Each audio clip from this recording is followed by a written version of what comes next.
Gente querida do terror Narina, sonho, sonhar, sonhei, sonhador. Verdade, mentira, ilusão ou armadilhas do nosso imaginário.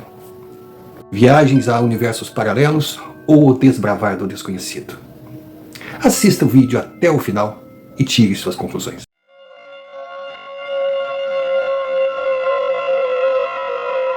Eu sou o Gabriel eu sou. Pelo menos era assim que eu pensava. Senhor Romário, vou direto ao assunto, quero ser rápido. Contar uma experiência que marcou a minha vida, me fez pensar, e eu faço questão de publicar aqui no seu canal por saber que ela será analisada com seriedade e na torcida que ela faça pelo menos uma pessoa a pensar a respeito. O senhor já ouviu falar naquelas pessoas que parecem que acham que não tem tempo suficiente para fazer pelo menos 10% do que gostariam de fazer? Aquelas ligadas no 220, que demonstram ter pressa, já foram classificadas de várias formas. Durante um tempo, foi considerada até uma doença. Hoje, uma característica, sei lá, não quero entrar nesse mérito, mas eu sempre fui assim. Aquela ânsia de viver, aproveitar cada segundo. Eu via meus colegas dizer que a coisa melhor da vida era dormir. Eu ficava irritado quando eu pensava no tempo que eu deixava de viver enquanto eu estava dormindo. Acelerado. E eu queria saber tudo, queria aprender tudo. Eu estudava na escola tradicional. Meus pais, graças a Deus, sempre me deram condições e, em paralelo, eu tinha aulas de violão, eu tinha aulas de dança, eu ia para academias. Eu aproveitava cada segundo do meu dia. Quando eu chegava em casa, eu fazia assim, ó, buf, e desmaiava. Imperativo? Pode ser. Mas, às vezes, eu tinha até raiva de mim. Sabe, tipo aquela coisa assim, final de semana, chovendo, nada para fazer. Aquele domingão, frio. Eu deitava para dormir à tarde, quem disse? E o mais engraçado é que, além de não dormir, o pouco que eu dormia, eu não sonhava. Sabe, eu batia na cama, apagava, acordava, vamos de novo. Era aquela coisa mecânica, automática. Isso aconteceu até o ano de 2007. Ano em que eu estava com 28 anos. Numa dessas noites, e o mais engraçado foi uma noite que eu não estava desacompanhado na cama, porque, como eu disse, eu gostava de aproveitar cada minuto. E ali do lado estava Ana Paula, uma menina que eu tinha conhecido já há uns meses. A gente começava a engatinhar uma aproximação. Ela tinha aquele cheiro de pode ser a mulher que eu sempre procurei. Então eu estava muito feliz com a Ana Paula. Estava feliz no meu trabalho, ganhava um bom dinheiro. Na verdade, no meu trabalho, não, nos meus trabalhos, né? Porque durante o dia eu era um executivo, durante a noite eu era um músico em bares. Era a minha vida. Foi numa dessas noites no bar que eu conheci Ana Paula. Todo mundo diz, que mulher ideal você não pode conhecer em bar. Ela com certeza era uma exceção. Mas eu lembro aquela noite, depois de namorarmos, sempre era muito bom namorar com ela, ela deitou no meu ombro e eu adormeci. Adormeci. E tive o primeiro sonho da minha vida. Pelo menos o que eu tenho lembrança. Eu caminhava por uma rua sem asfalto, estreita. As casas muito simples, mas de uma arquitetura assim, totalmente, digamos assim, fora de época. Cavalos, tinha aqueles coxos que o cavalo parava ali para tomar água, tinha aquelas armações assim que se amarrava a cavalo, tinha carroças na rua, pouquíssimas casas. Mas eu fui caminhando e percebi que tinha uma determinada casa de madeira, bonita, assim, tinha uma cerquinha. E tinha um número maior de pessoas ali reunidas, todas com os casacos, uma coisa, sabe, chapéus, e todas de preto, quer dizer, parecia uma cerimônia fúnebre. Aparentemente devia ser o quê? 8, 9 horas da noite, sei lá. E eu fui entrando no meu sonho, fui passando, fui entrando na porta, quando de repente, senhor Romário, se confirmaram as minhas suspeitas. Era um velório. Era um velório, pessoas chorando, uma moça muito jovem, chorava com um bebezinho do lado, uma senhora, sabe? Era uma comoção.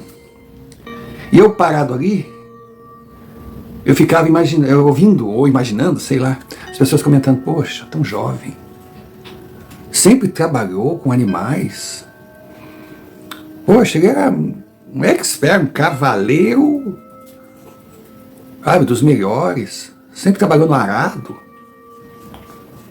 Como ele foi se permitir cair do seu cavalo, que ele tinha anos, que eram amicíssimos, bater com a cabeça e morrer daquela forma tão idiota? E nas conversas, só se ouvia elogios do menino, do cara, do defunto ali. Arthur, o nome dele. Sabe, todos falavam de quanto ele era solícito, quanto ele era educado, quanto ele era amável, quanto ele era bom, um pai maravilhoso. E agora, como é que é a sua esposa, viúva, tão jovem, com 2 filhos pequenos, aquela coisa, sabe, carregada. E, claro, na época, eu não sei como é que eles conseguiam conviver com o ambiente depois, os velórios aconteciam na sala da casa. Agora eu não sabia se aquela casa era do rapaz lá, do falecido, ou se era dos pais dele, ou dos pais dela, não sei. E aí eu sei que tinha um ornamento ali, algo estranho, diferente, fora de época. Não sei se era uma coroa, não sei se na época já usavam coroa, mas era uma coisa assim, que dizia Arthur Medeiros, 1827, 1855, descansa em paz. Eu fui olhando aquilo ali, quando eu olho no caixão, eu dei um berro, Ana Paula, sabe, acordou, que foi, amor, que foi, pelo amor de Deus, o que foi? Meu Deus, calma, amor, foi só um pesadelo. Bom, até a gente acalmar, o coração vem na boca, né? Eu acredito que não preciso falar pro senhor. Quem estava deitado ali era eu. Aquilo me impressionou muito. Tanto que eu tentei investigar, tentei descobrir informações, mas era muito difícil. Na época não tinha, sabe? Era tudo no papel. Eu não sabia que cidadezinha era aquela, ou se não era uma cidadezinha, que de repente nos dias de hoje poderia ser um... E passou, senhor Romário.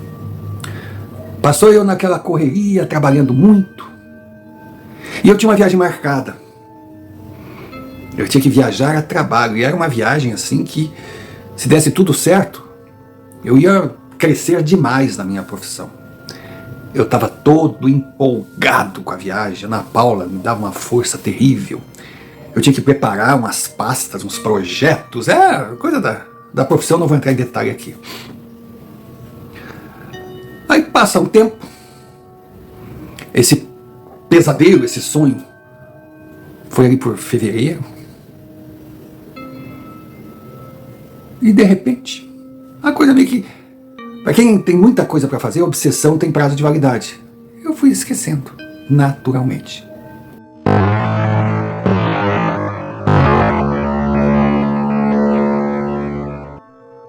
E mais uma vez a famosa pausa para um pedido, mas a de hoje será diferente. Claro, pedir que você se inscreva, que deixe o like, que comente, porque por ser muito importante para nós, eu não posso deixar de fazer.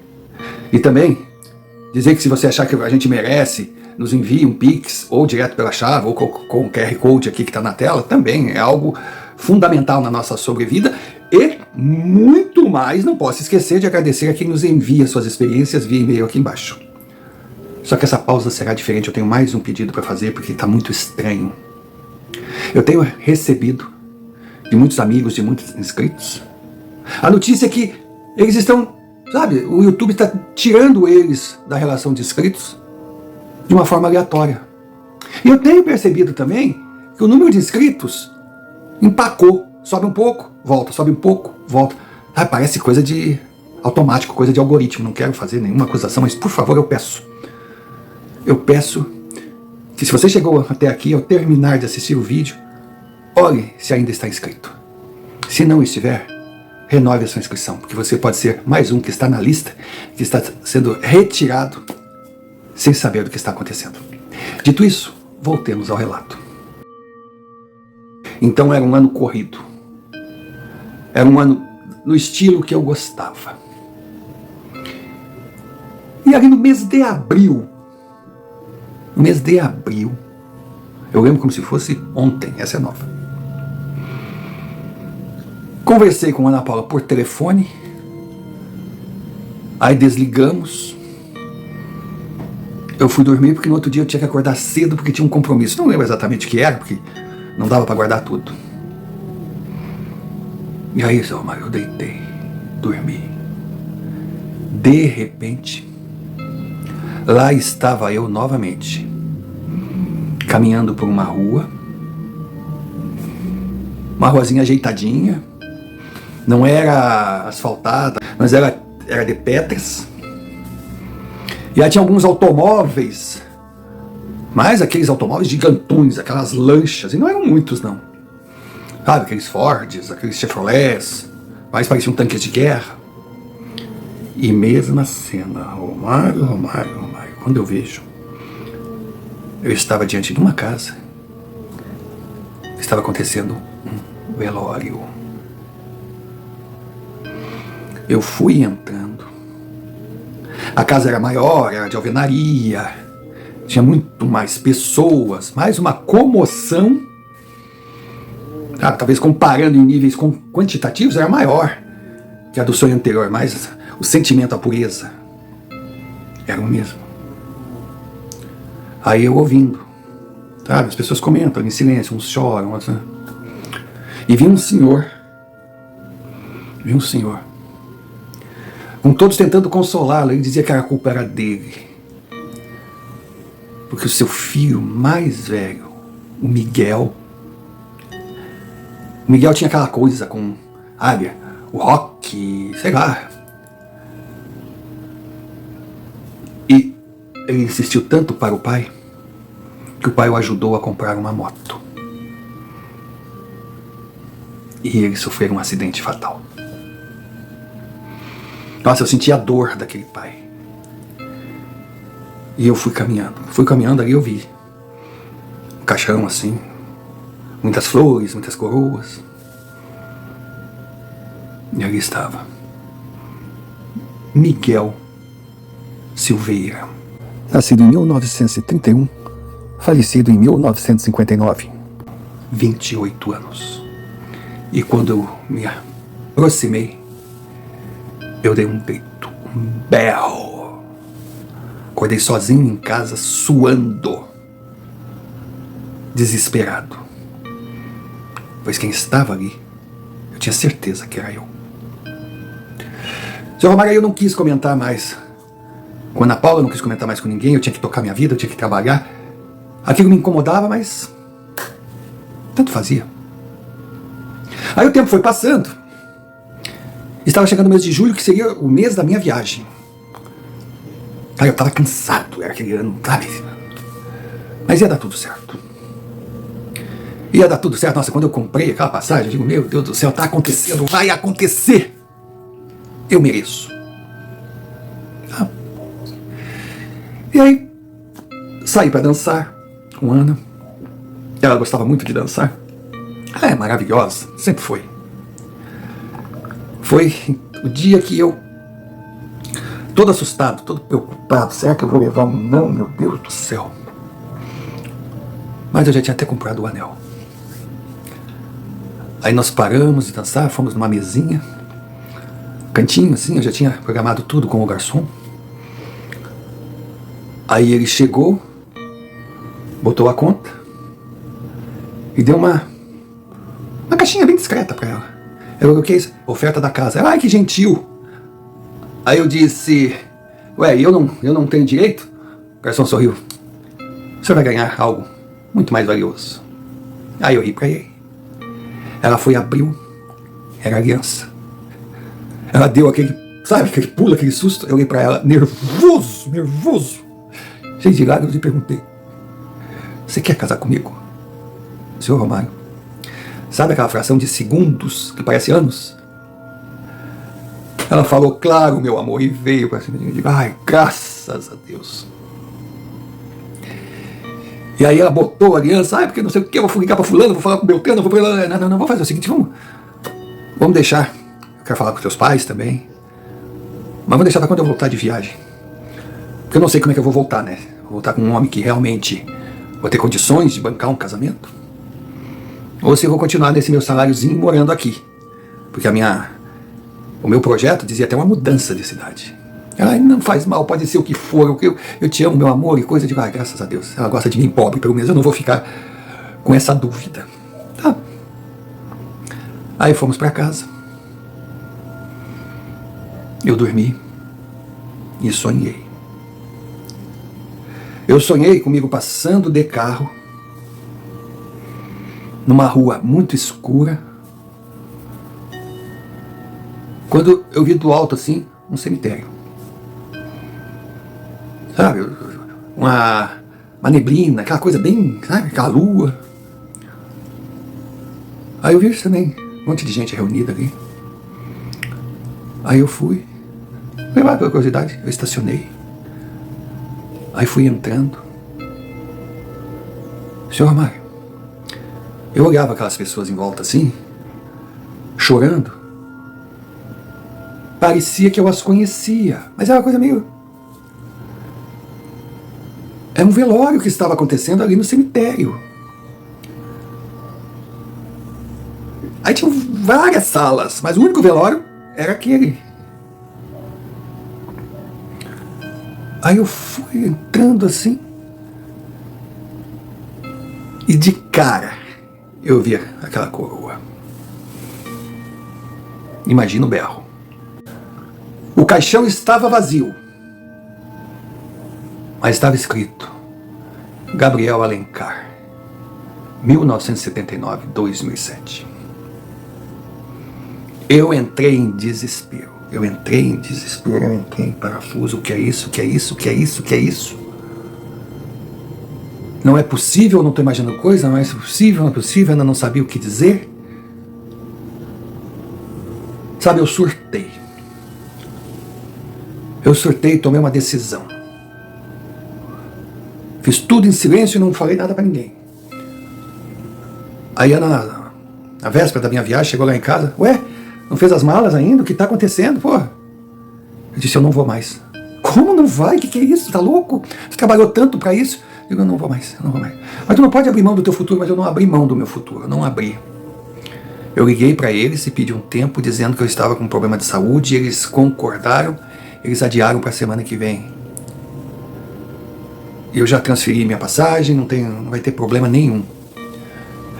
Ela disse: mas não se deixe impressionar com sonho e coisa. Eu digo: eu não gostaria, mas sei lá. Eu transferi.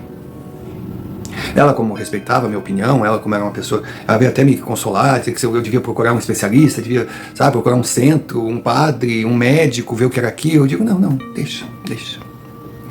E passou. Passou, no dia seguinte eu fui trabalhar normalmente, eu já tinha avisado no trabalho que eu não iria viajar naquela semana. Foi quando eu li a notícia. Airbus TAM 0320-233, voo 3054, partindo de Porto Alegre para São Paulo. Numa aterrissagem que não foi concluída no aeroporto de Congonhas, a aeronave colidiu com um prédio de escritórios da própria companhia aérea e com um posto de gasolina. 187 vidas a bordo, mais 12 que estavam no lugar errado, na hora errada, desapareceram em fração de segundos. Senhor Romário, era o voo que me levaria até São Paulo para eu apresentar o meu projeto. Eu lembro que quando soubemos a notícia, Ana Paula e eu ficamos assim, um olhando para o outro, tentando chegar a uma conclusão. O mais impressionante, senhor Amaro, é que eu estava com 28 anos. E a data do acidente coincidia com a data dos acidentes das pessoas que perderam a vida e que eu vi em sonhos. 17 de julho, 28 anos. Aqueles jovens que perderam a vida em acidentes. E do último sonho, um caixão esperando por mim. Depois do choque, depois que tudo aconteceu, eu fiquei com um questionamento, porque eu sempre acreditei que todos temos a nossa hora, e dessa hora ninguém escapa. Então nós temos uma linha de existência do dia que nascemos ao dia final. O que nós podemos mudar é a qualidade da vida, o tempo que iremos permanecer aqui. Eu sempre acreditei nisso. Então, a princípio eu não conseguia entender por que eu fui avisado e não embarquei naquele voo. A única conclusão que eu posso chegar, aí peço que se você concordar ou discordar, coloque um comentário aqui embaixo no YouTube, que vai me ajudar também. Porque eu passei a pensar que nós nascemos sim, com o dia marcado para irmos embora. Mas por uma série de fatores, ou por algo importante, fundamental que nós temos a concluir, ou até por uma meritocracia, nós recebemos uma prorrogação. Senhor Mário, eu cumpri a minha estada aqui nos anos 1800, nos anos 1900. Agora, por que eu permaneci no século XXI é algo que eu nunca vou saber explicar. E também eu fico imaginando quanto tempo eu vou ter de prorrogação. Mas é claro, vou deixar correr, vou viver sempre da forma que vivi, acreditando, trabalhando, produzindo, crescendo, e esperar que a data derradeira eu descubra, quem sabe, num sonho, se bem que eu espero que não. Eu quero que aconteça sem eu ser avisado. Então já continuo aqui, 18 anos depois. Ana Paula e eu casamos, tivemos nossos filhos, e o projeto que eu apresentei em São Paulo foi um sucesso. Eu conquistei a vaga, mudei de Porto Alegre para a capital paulista, vivo feliz por aqui. E agradeço cada minuto a Deus por ter me dado essa chance, essa continuidade.